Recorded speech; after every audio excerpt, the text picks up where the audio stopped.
یا علی یا عظیم یا غفور یا رحیم۔ بسم اللہ الرحمن الرحیم وبہ نستعین وصلی اللہ علی محمد وآلہ الطاہرین، اما بعد فقد قال رسول اللہ صلی اللہ علیہ وآلہ وسلم الحسن نصف شبیہتی۔ تمام موالیان امام حسن علیہ السلام سردار جوانان جنت کی آمد اور اس عالم ظاہری میں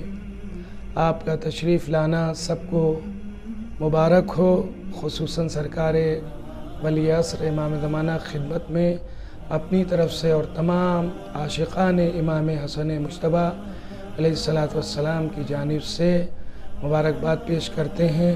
بہت بہت دل کی گہرائی سے آپ حضرات کی خدمت میں، امام کی خدمت میں تبریک اور تہنیت سردار جوانان جنت حضرت امام حسن مجتبیٰ علیہ السلام کی ولادت باسعادت کی مناسبت سے کہتے ہیں۔ خدا انشاءاللہ اس موقع پر ہم سب لوگوں کے گناہان صغیرہ و کبیرہ کی مغفرت فرمائے اور سردار جنت کے صدقے میں ہم سب لوگوں کو اہل جنت اور اہل بہشت میں سے قرار دے انشاءاللہ۔ بہت ساری حدیثیں ہیں اس امام والا صفات کی صفات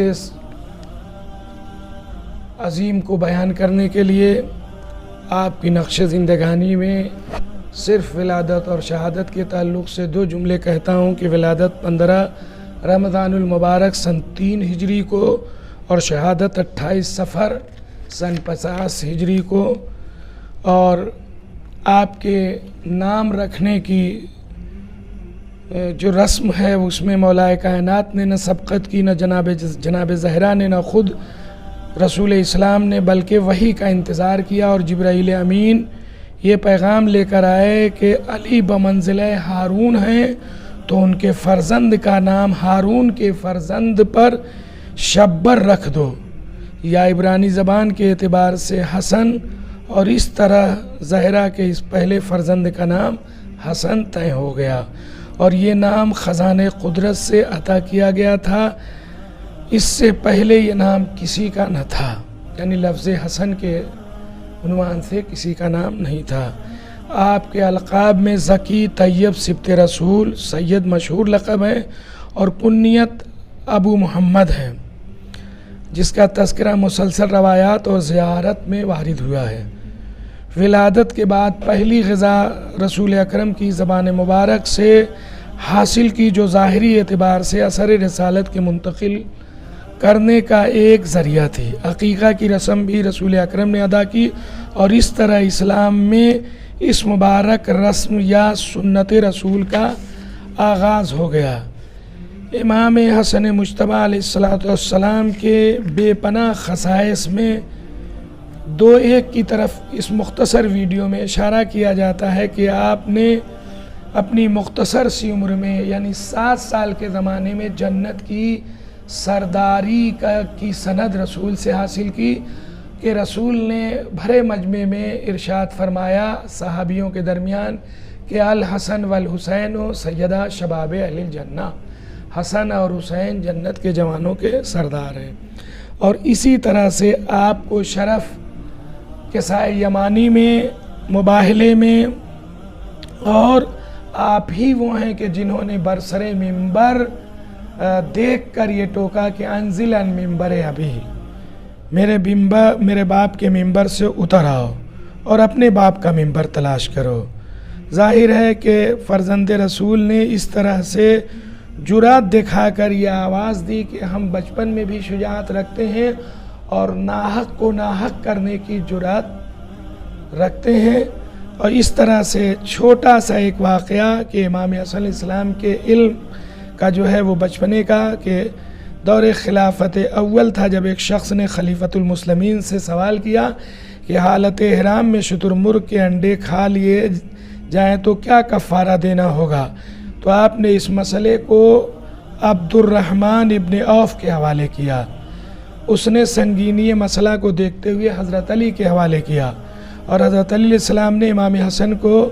جواب دینے کا حکم دیا۔ امام حسن علیہ السلام نے فرمایا کہ اتنی ہی اٹھنیوں کو اونٹ پر چھوڑ دی جائیں گی، اتنی ہی اٹھنیاں چھوڑ دی جائیں گی، اور جو بچے پیدا ہوں گے انہیں خانہ خدا کے حوالے کیا جائے گا، یہ ہے کفارہ۔ حضرت علیہ السلام نے مسکراتے ہوئے فرزند کے علم کو اجاگر کرنے کے لیے لوگوں کے سامنے اس سوال کی ایک شق کو دہرایا کہ بیٹے بعض انڈے خراب بھی تو ہو سکتے ہیں۔ عرض کیا بے شک بابا جان، لیکن بعض حمل بھی تو ضائع ہو سکتے ہیں۔ مناقب ابن شہر آشوب نے اس کے لکھا، اور لکھا کہ اس جواب سے امام علی علیہ السلام متبسم ہوئے اور فرمایا کیوں نہ ایسا جواب دے، اس لیے کہ یہ میرا بیٹا ہے۔ اور اسی طریقے سے آپ کے اخلاق کے بارے میں ایک مختصر سا واقعہ کہ گھر کی خادمہ سے شوربہ کپڑے پر گر گیا تو آپ نے سزا دینے کے بجائے اسے راہ خدا میں آزاد کر دیا تاکہ اسے کنیز ہونے کی بنیاد پر قابل تعذیر و سزا ہونے کا احساس پیدا نہ ہو۔ چھوٹا سا ایک اور واقعہ کہ مرد اخلاق کا کہ مرد شامی نے راستہ روک کر آپ کو گالی برا بھلا کہا اور گالی دی، تو آپ نے فرمایا کہ اس بات کی ضرورت نہیں ہے، تجھے غذا کی ضرورت ہو تو وہ حاضر ہے، لباس کی ضرورت ہے تو وہ حاضر ہے، سواری کی ضرورت ہے تو سواری حاضر ہے۔ وہ اپنی اس حرکت پر یہ سن کر بے حد شرمندہ ہوا کہ میں تو انہیں برا بھلا کہہ رہا ہوں اور یہ میری ضرورتوں کے پورا کرنے کے در پہ ہیں، اور بول اٹھا بے ساختہ کہ اللہ بہتر جانتا ہے کہ اپنے پیغام اور رسالت کو کس منزل پر رکھے۔ تو یہ ہے امام حسن علیہ السلام کی اخلاق کا حال، اور عبادت اور شجاعت کا کیا کہنا۔ امام حسن علیہ السلام نے جنگ جمل میں اور جنگ صفین میں وہ شجاعت کے جوہر دیکھے کہ جو آج تک زبان زد اور تاریخ میں سنہرے حرفوں سے لکھا ہوا ہے۔ عبادت میں آل محمد کا شعار جو تھا وہ عظیم حد تک، امام وضو کرتے تھے تو چہرہ متغیر ہو جاتا تھا، جیسا کہ ربیع الابرار میں زمخشری نے لکھا ہے،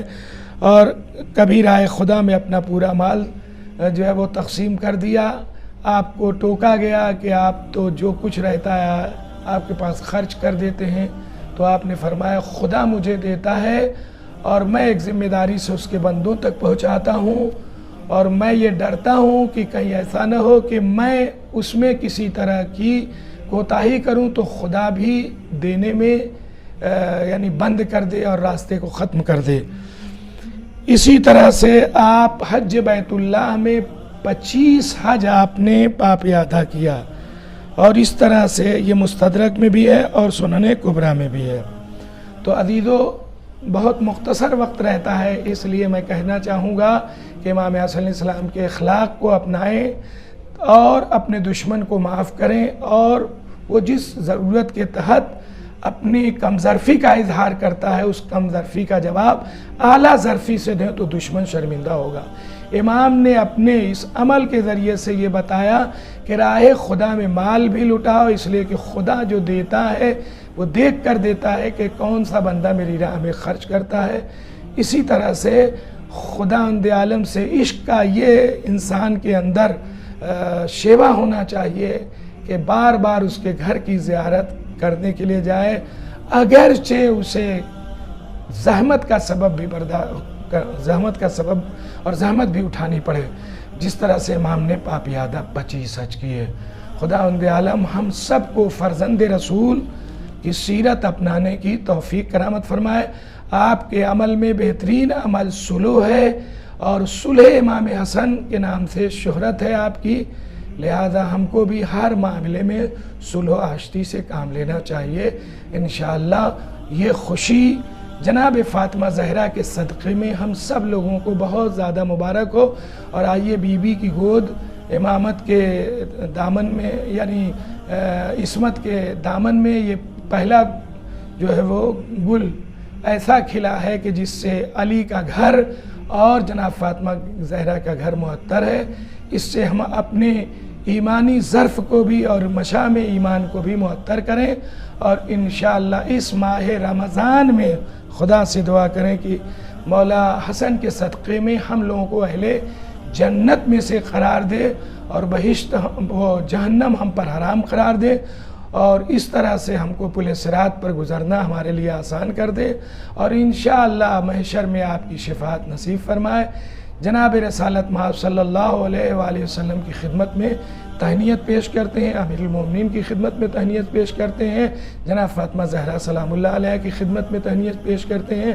اور آج جو تہنیت دے رہے ہیں یہ تمام انبیاء و مرسلین اور اہل بیت علیہ السلام کی خدمت میں امام حسن علیہ السلام کی ولادت با سعادت کی تبریک پیش کرتے ہیں، سرکار امام زمانہ کی خدمت میں بھی پیش کرتے ہیں۔ اسے قبول کرتے ہوئے ہم سب لوگوں کو انشاءاللہ ماہ رمضان میں بخشش کے لیے دعا کریں، اور انشاءاللہ ہم سب لوگوں کو اہل بہشت میں اور مولا حسن کی سرداری میں جنت کا ایک رعایا قرار دیں۔ وصلی اللہ علی محمد وآلہ